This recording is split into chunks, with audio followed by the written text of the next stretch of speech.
चलिए फ्रेंड्स, शुरू करते हैं आज की क्लास। और आज की क्लास का टॉपिक है आनुवांशिकी। आनुवांशिकी, जेनेटिक्स। अब देखो, सबसे पहले तो मैं आपको बता दूं, आनुवांशिकी में किसका अध्ययन किया जाता है। आनुवांशिकी में आनुवांशिकता का अध्ययन किया जाता है। जैसे आनुवांशिकी होती क्या है कि जैसे हमारे जो गुण हैं, शारीरिक जो गुण हैं, वो हमारी आने वाली पीढ़ियों में चला जाना या प्रस्थान करना, उनका क्या कहलाता है, वो आनुवांशिकी कहलाता है। तो थोड़ा इसके बारे में पढ़ते हैं हम। तो थोड़ा बेसिक बताता हूँ। देखो, सबसे पहले आपका इसमें क्वेश्चन बनता है, जनरल क्वेश्चन इसका। एक तो आनुवांशिकी का पिता या आनुवांशिकी का जनक।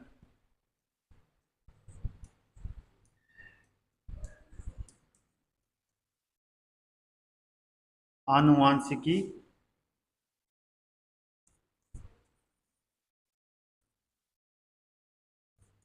का जनक इसे कहा जाता है, ये कहा जाता है ग्रेगर जॉन मेंडल। क्या नाम है? ग्रेगर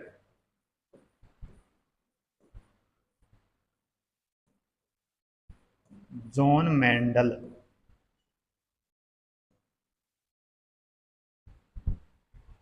फिर है, देखो, मेंडल ने आनुवांशिकी का प्रयोग किस पर किया था? मटर के पौधे पर। ये भी लिख लो।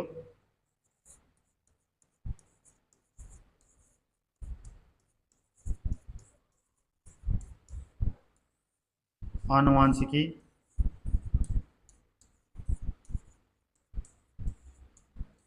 के प्रयोग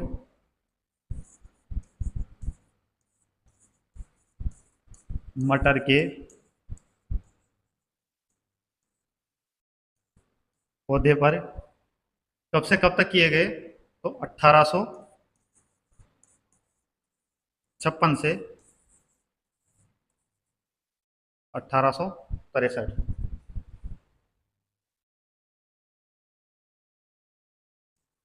किए गए। आई समझ में? फिर है, देखो, आनुवांशिकी शब्द किसने दिया था? तो ये दिया था बेटसन ने। आनुवांशिकी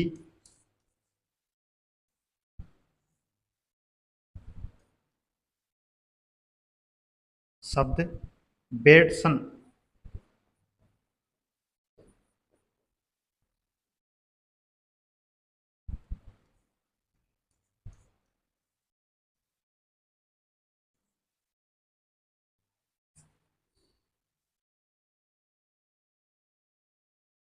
फिर इसमें देखो, जो मेंडल थे, इन्होंने दो प्रकार के क्रॉस करवाए थे इसमें। कौन कौन से? फर्स्ट है एक संकरण।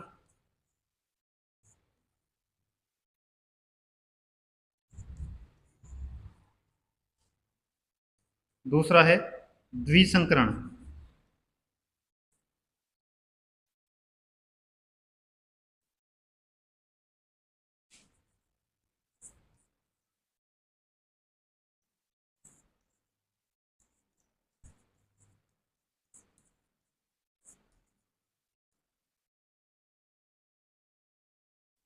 ये दो प्रकार के क्रॉस करवाए।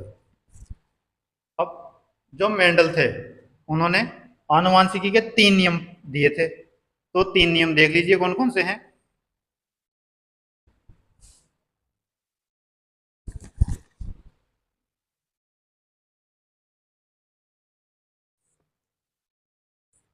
मेंडल ने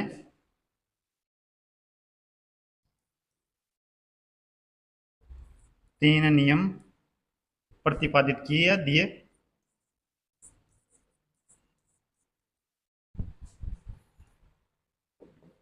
फर्स्ट है प्रभाविता का नियम।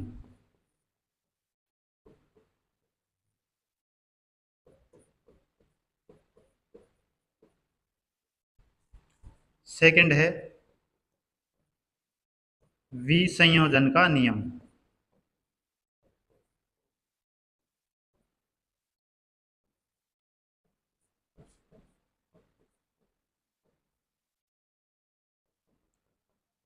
थर्ड है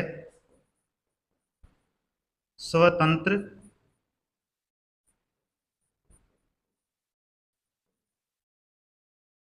अपव्यूहन का नियम। आई बात समझ में? अब चलते हैं क्वेश्चन आंसर पर। क्वेश्चन देखो क्या है, सही कथन की पहचान कीजिए।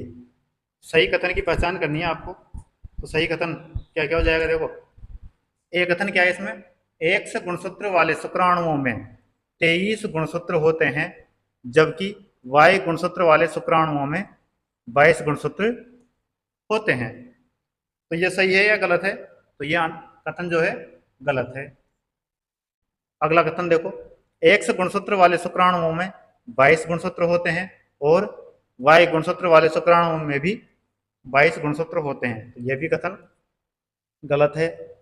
अगला देखो, एक्स गुणसूत्र वाले शुक्राणुओं में 22 गुणसूत्र होते हैं, जबकि वाई गुणसूत्र वाले शुक्राणुओं में 23 गुणसूत्र होते हैं। तो यह भी गलत है।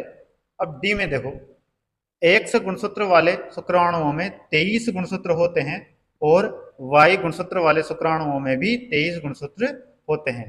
तो डी जो ऑप्शन है वो क्या है हमारा राइट आंसर, क्योंकि एक्स और वाई दोनों मिला के कितने होते हैं टोटल 46 गुणसूत्र होते हैं और कितने जोड़ी होते हैं 23 जोड़ी होते हैं।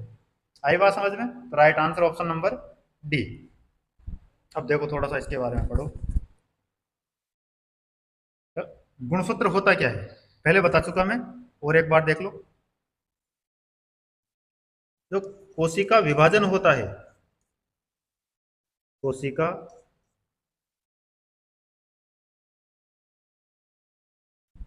विभाजन के समय क्रोमेटिन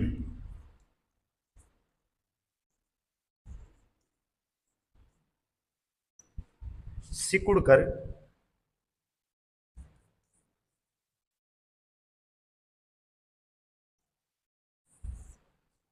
अनेक छोटे मोटे धागे के अनेक छोटे मोटे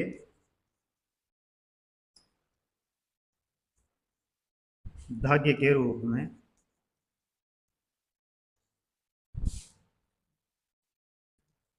संगठित हो जाते हैं।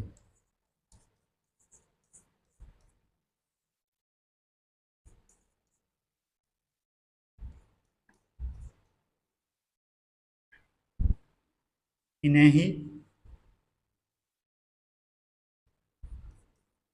क्या कहा जाता है, गुणसूत्र।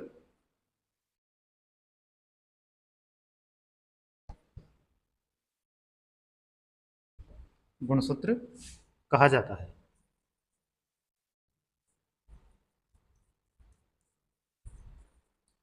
आई बात समझ में? चलें अगला पॉइंट लिखो,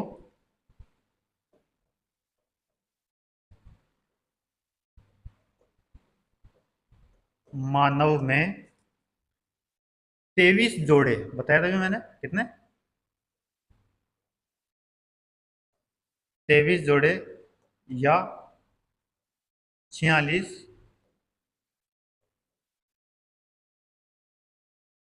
गुणसूत्र होते हैं।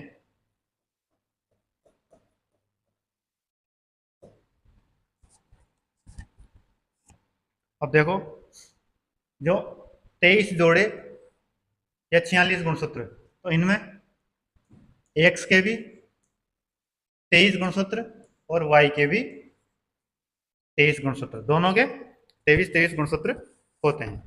आए समझ में? अब देखो फिर आगे, जो 23 जोड़े हैं इनमें से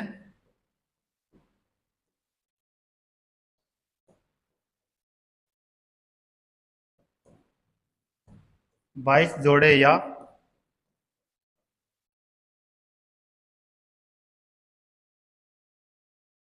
44 गुणसूत्र क्या कहलाते हैं, ऑटोसोम्स।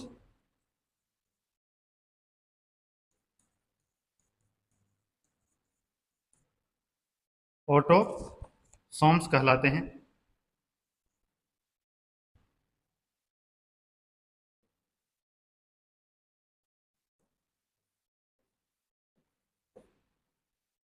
अब जो दो अन्य बच गए इनको कहा जाता है लिंग क्रोमोसोम्स। शेष दो लिख लो।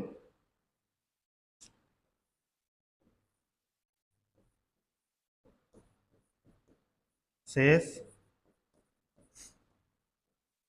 दो गुण सूत्र एक्स और वाई को लिंग क्रोमोसोम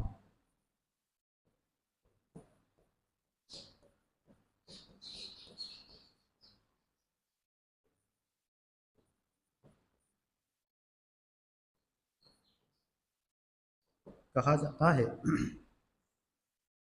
ध्यान रखना। अब देखो ये जो एक्स और वाई हैं यही क्या करते हैं, लिंग निर्धारण करते हैं, जिसे लिंग क्रोमोसोम कहा जाता है, यही लिंग निर्धारण करते हैं।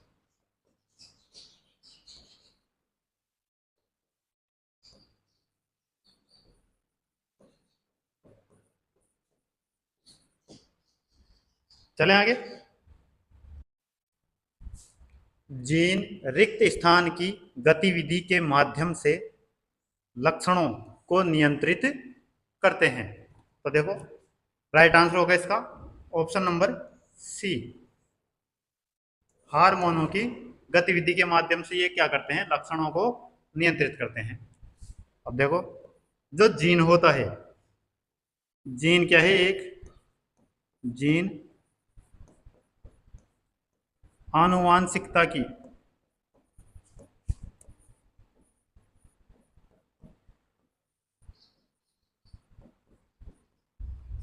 मूलभूत इकाई है।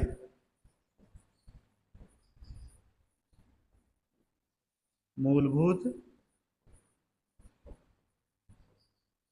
इकाई है।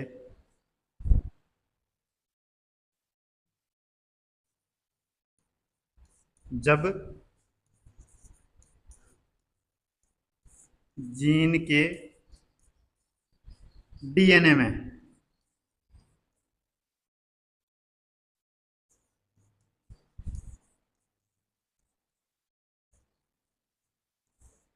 स्थायी परिवर्तन होता है,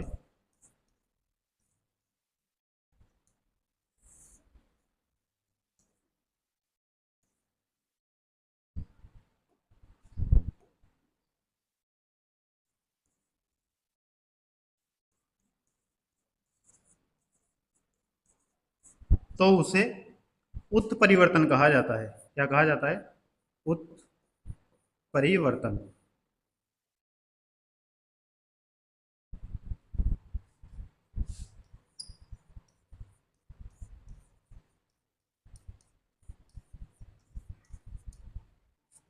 चलें आगे।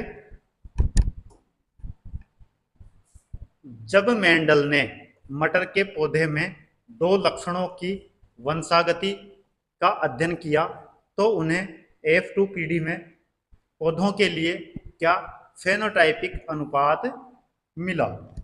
ये पूछा गया है फेनोटाइपिक अनुपात। देखो इसमें दो अनुपात बताए थे मेंडल ने, एक तो फेनोटाइपिक और एक दूसरा जीनोटाइपिक या जीनोटाइप। तो जो फेनोटाइप अनुपात है वो कौन सा मिला था, राइट आंसर हो जाएगा इसका ऑप्शन नंबर ए, 9:3:3:1। अब फिर दूसरा इसमें जीनोटाइप,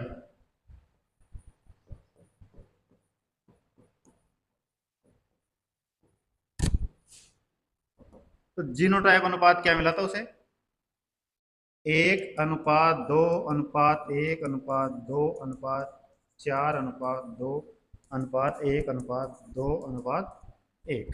ये मिला था जीनोटाइप। चलें आगे।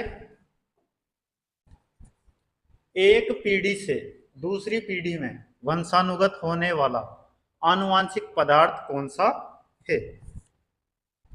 आनुवांशिक पदार्थ कौन सा होता है, सभी जानते हैं इस बारे में, तो ये होता है option number B, DNA. Option number B right answer. अब डीएनए की खोज बता दिया था मैंने पहले, और बता देता हूं।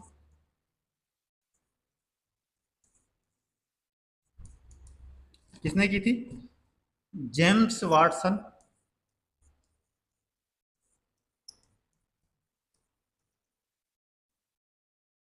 एवं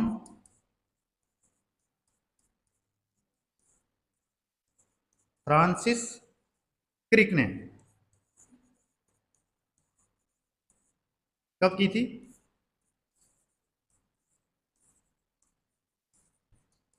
1953 में। फिर देखो, इस खोज के लिए इन्हें नोबेल प्राइज मिला था। नोबेल पुरस्कार कब मिला था? 1962 में। चलें आगे, अगला क्वेश्चन देखो। एक लंबे पौधे टीटी और एक छोटे पौधे स्मॉल टीटी के बीच संकरण के परिणाम स्वरूप उत्पन्न F1 संतति के सभी पौधों के लंबे होने का क्या कारण है? तो देखो, पहला ऑप्शन है इसमें, क्योंकि पौधे की लंबाई कैपिटल टी या स्मॉल टी द्वारा नियंत्रित होती है, रॉन्ग है। क्योंकि पौधे की लंबाई केवल स्मॉल टी द्वारा नियंत्रित होती है, ये भी रॉन्ग है। क्योंकि पौधे की लंबाई कैपिटल टी और स्मॉल टी द्वारा नियंत्रित होती है, ये भी रॉन्ग।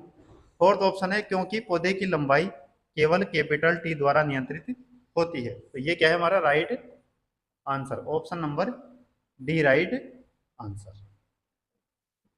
चलें आगे, देखो क्या है अगला क्वेश्चन। रिक्त स्थान में लिंग गुणसूत्रों सेक्स क्रोमोसोम्स का एक पूर्ण युग्म मौजूद होता है। तो देखो, सांपों में नहीं होता, मानव नरों में नहीं होता, स्टार फिश में नहीं होता, तो ये किस में मौजूद होता है? ये मौजूद होता है मानव मादाओं में। किसमें मौजूद होता है ये? मानव मादाओं में। Option number A right answer. चलें, निम्नलिखित में से किसे आनुवांशिकी का जनक, बता चुका हूं मैं पहले, आनुवांशिकी का पिता या आनुवांशिकी का जनक कहा जाता है? किसे कहा जाता है? चार्ल्स रॉबर्ट डार्विन नहीं, जेम्स वाटसन नहीं, रॉबर्ट हुक नहीं, किसे कहा जाएगा? Option number D, John Gregor Mendel. Option number D right answer. आगे चलो,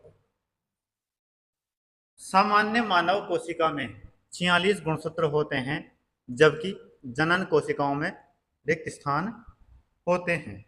तो जो जनन कोशिकाएं होती है उनमें कितने होते हैं? तो वो हो जाते हैं 43 गुणसूत्र। Option number B right answer, 43 गुणसूत्र। जो मानव कोशिका होती है तो उसमें तो कितने होते हैं? 46 मानव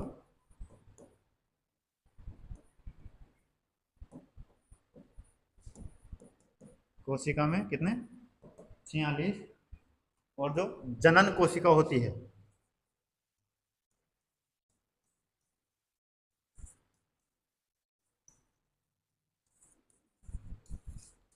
जनन कोशिका में होते हैं 23। चलो आगे,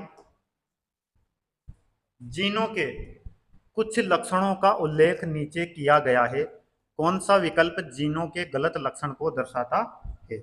गलत लक्षण देखना है इसमें। अब देखो, ए ऑप्शन है, ये प्रोटीन का उत्पादन करके लक्षणों को नियंत्रित करते हैं, ये कथन सही है।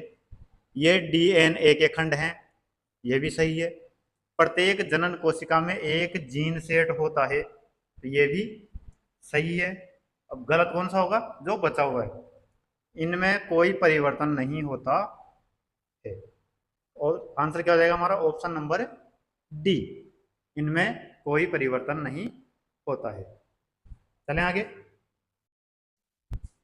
व्यक्ति का लिंग निर्धारण रिक्त स्थान द्वारा होता है। तो देखो, ऑप्शन ए है, शुक्राणु और डिंब दोनों में मौजूद गुणसूत्र, नहीं होगा। ऑप्शन सी, शुक्राणु और डिंब दोनों में मौजूद गुणसूत्रों और माता पिता कि आहार संबंधी आदतों नहीं होगा, डिंब में मौजूद गुणसूत्रों नहीं होगा। राइट आंसर होगा इसका ऑप्शन नंबर बी, शुक्राणु में मौजूद गुणसूत्रों के माध्यम से लिंग का निर्धारण होता है।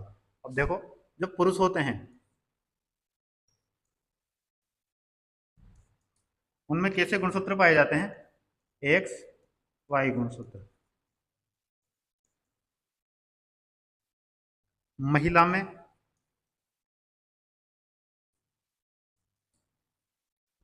एक्स एक्स गुणसूत्र। चलें आगे। निम्नांकित चित्र एक एकल जीव को प्रजनन क्रिया और मामूली भिन्नताओं वाली एक संतति को दर्शाता है। इस अंतर का क्या कारण हो सकता है? अब देखो, इसमें क्या है? एकल जीव की प्रजनन क्रिया है, इसी जीव से ये दो जीव बन रहे हैं, फिर इससे भी दो बन रहे हैं और इस वाले से भी दो बन रहे हैं। एकल जीव की अकेले जीव की प्रजनन क्रिया है। तो इसका जो ये जो भिन्नता है, इस अंतर का कारण बताना है हमें। तो ये क्या हो जाएगा? देखो, डीएनए प्रतिरूपण में त्रुटियां, option number A right answer. ये भी नहीं होगा, ये भी नहीं होगा और ये भी नहीं होगा। अब देखो, इसमें ये जो क्रिया होती है ये किस में होती है? अलैंगिक जनन में। लिख लीजिए इसको, यह क्रिया अलैंगिक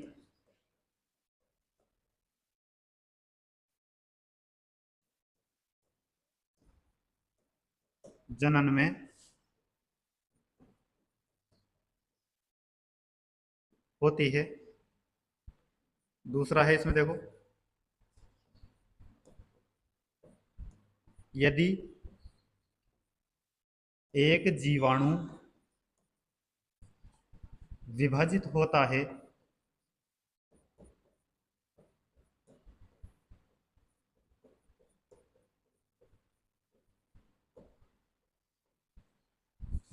तो परिणाम स्वरूप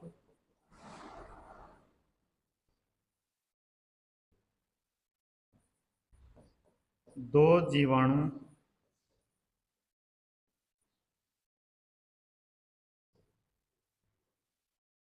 उत्पन्न होते हैं।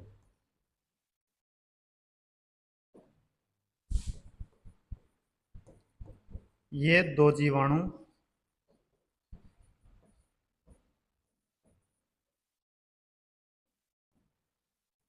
पुनः चार जीवाणु उत्पन्न करते हैं।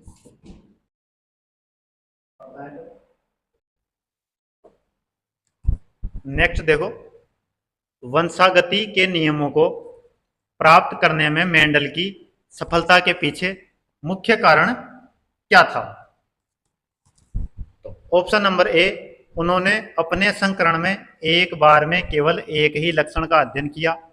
ऑप्शन बी, उन्होंने ऐसे जनकों को चुना जो एक समान थे। सी है, उन्होंने मटर के पौधे का चयन किया। डी, उन्होंने प्रत्येक पीढ़ी में एक विशेष लक्षण दर्शाने वाले व्यष्टि जीवों की गणना की। तो जो इसकी सफलता का मुख्य कारण था वो ये था कि उन्होंने अपने संकरण में एक बार में केवल एक ही लक्षण का अध्ययन किया था। Option number A right answer. Next question, रिक्त स्थान लिंग निर्धारण के लिए उत्तरदायी होती है। तो क्या होते हैं लिंग निर्धारण के लिए उत्तरदायी? एलोसोम्स। जो एलोसोम्स होते हैं वो होते हैं लिंग निर्धारण के लिए उत्तरदायी। अब देखो, इसमें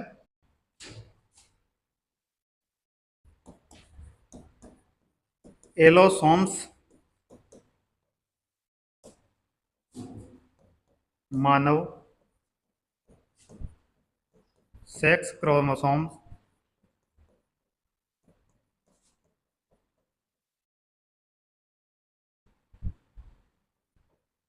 एलोसोम, क्या कहा जाता है इसे? एलो सोम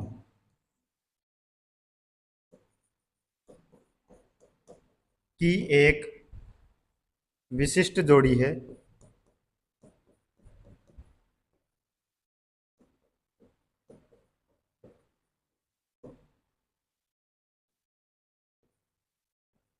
मनुष्य के 23 जोड़ी गुणसूत्र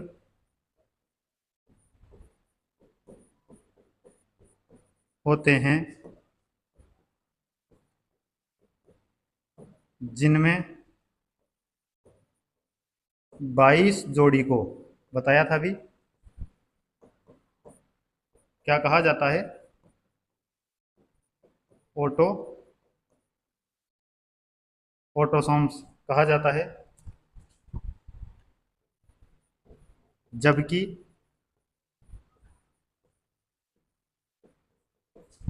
23वां जोड़ा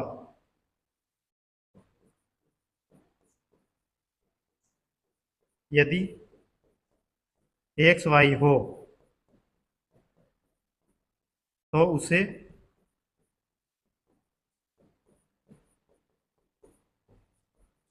एलोसोम्स कहा जाता है।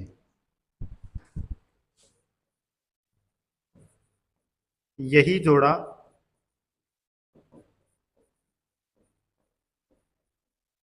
मनुष्य का लिंग निर्धारण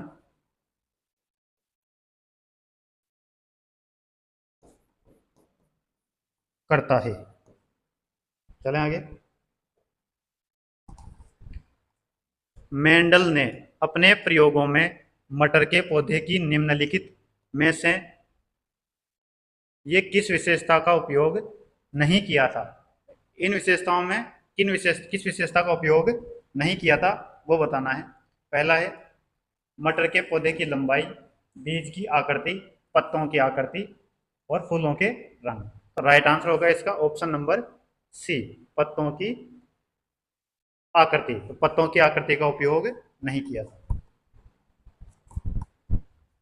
निम्नलिखित में से कौन सा कथन सही है? तो सही कथन बताना है। प्रत्येक प्रोटीन के लिए एक विशिष्ट जीन होता है, प्रत्येक हार्मोन के लिए एक विशिष्ट प्रोटीन होता है, प्रत्येक प्रोटीन के लिए एक विशिष्ट RNA होता है, प्रत्येक हार्मोन के लिए एक विशिष्ट गुणसूत्र होता है। तो इसका राइट आंसर हो जाएगा ऑप्शन नंबर ए, प्रत्येक प्रोटीन के लिए एक विशिष्ट जीन होता है। Option number A right answer. अगला देखो, निम्न में से कौन सा कथन गलत है? तो देखो, प्रत्येक जीन एक विशेष लक्षण प्रदर्शित करता है, प्रत्येक जनन कोशिका प्रत्येक युग्म से एक गुणसूत्र ग्रहण करेगी, युग्मक निर्माण के समय द्वियुग्म विकल्पी एक साथ आ जाते हैं, जीन गुणसूत्रों पर स्थित होते हैं। तो राइट आंसर कौन सा हो जाएगा इसमें? ऑप्शन नंबर सी, युग्मक निर्माण के समय युग्म विकल्पी एक साथ आते हैं। ये क्या है? गलत कथन है। चलें आगे। मेंडल द्वारा प्रयोग किए गए प्रयोगों के तरीकों के आधार पर नीचे दिए गए कथनों में से सही कथन की पहचान कीजिए। कथन है, आरंभ में पौधों का परनिषेचन किया गया था, उसके बाद स्वनिषेचन। बी ऑप्शन, केवल स्वनिषेचन किया गया था।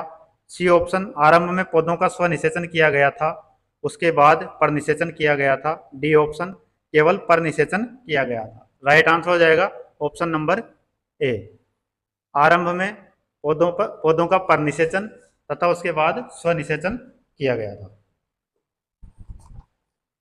प्रत्येक जनन कोशिका प्रत्येक युग्म से एक गुणसूत्र ग्रहण करेगी और ये मातृ या पितृ मूल की हो सकती है।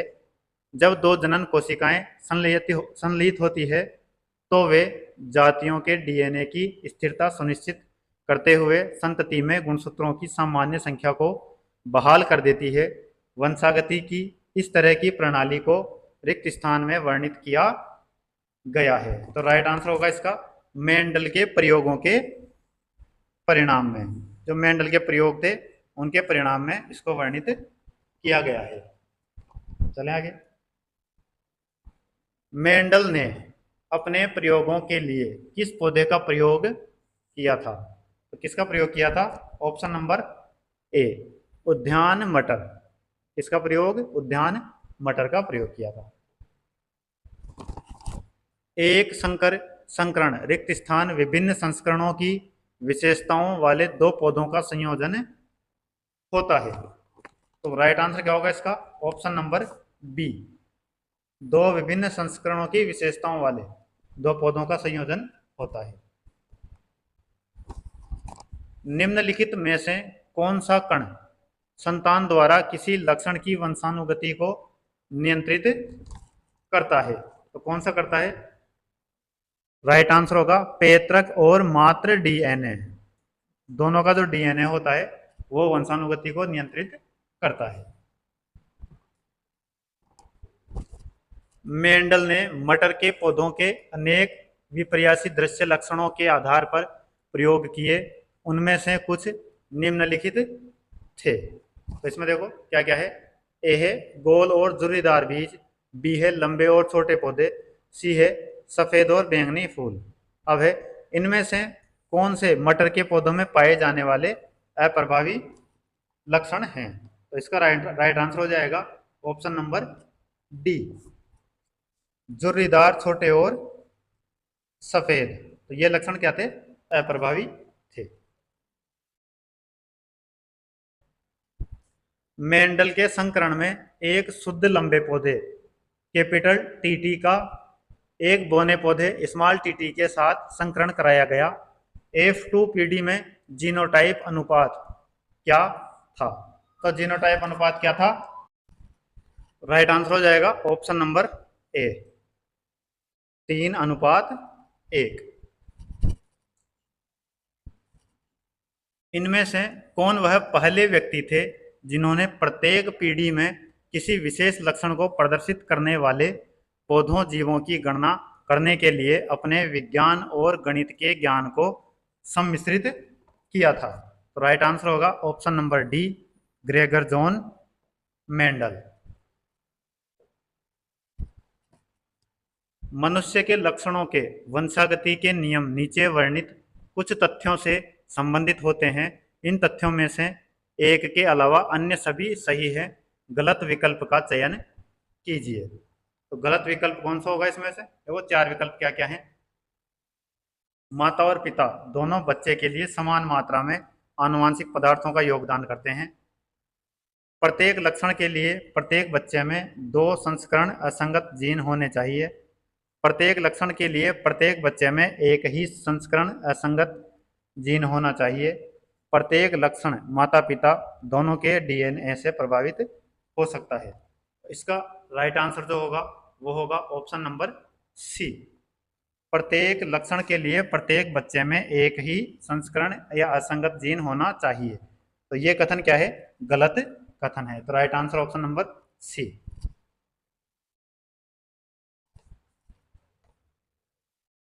Capital T, small T, capital W, small W gene प्रारूप वाले निर्मित युग्मकों का प्रतिशत कितना होगा? राइट आंसर होगा ऑप्शन नंबर सी, 25%। मानवों में लिंग गुणसूत्रों के कितने युग्म मौजूद होते हैं? तो लिंग गुणसूत्रों के केवल एक युग्म मौजूद होता है। Option number A right answer. और ये युग्म कौन सा होता है? X Y. मटर के पौधे पर मेंडल के प्रयोगों के अनुसार लंबेपन को बौनेपन की तुलना में प्रभावी लक्षण कहा गया क्योंकि रिक्त स्थान। कथन है लंबेपन के लिए जीन का प्रतीक कैपिटल टी या टी था, जबकि बौनेपन के लिए जीन का प्रतीक स्मॉल टी था।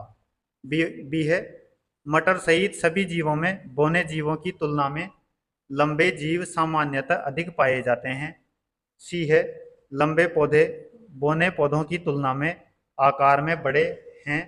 डी है कोई पौधा लंबा ही होगा भले ही उसके लंबेपन के लिए एक जीन युग्म विकल्पी हो या दो जीन युग्म विकल्पी हो। तो इसका राइट आंसर क्या हो जाएगा? Option number D. कोई पौधा लंबा ही होगा भले ही उसके लंबेपन के लिए एक जीन युग्म विकल्पी हो या दो जीन युग्म विकल्पी हो। Option number D right answer. निम्न में से कौन सा कथन गलत है? तो गलत कथन देखना है हमें। सभी बच्चों में वायु गुणसूत्र उसकी उनकी मां से वंशागत होते हैं। कुछ प्राणियों जैसे घोंघे जीवन में अपना लिंग परिवर्तन कर सकते हैं। सभी मानव गुणसूत्र युग्मित नहीं होते हैं। लिंग विभिन्न जातियों में विभिन्न कारकों द्वारा निर्धारित होता है। तो गलत कथन कौन सा होगा इसमें? ऑप्शन नंबर ए। सभी बच्चों में वायु गुणसूत्र उनकी मां से वंशागत होते हैं, ये कथन क्या है? गलत है। तो राइट आंसर ऑप्शन नंबर ए। तो जो वायु गुणसूत्र होता है ये किसमें होता है? पुरुष में।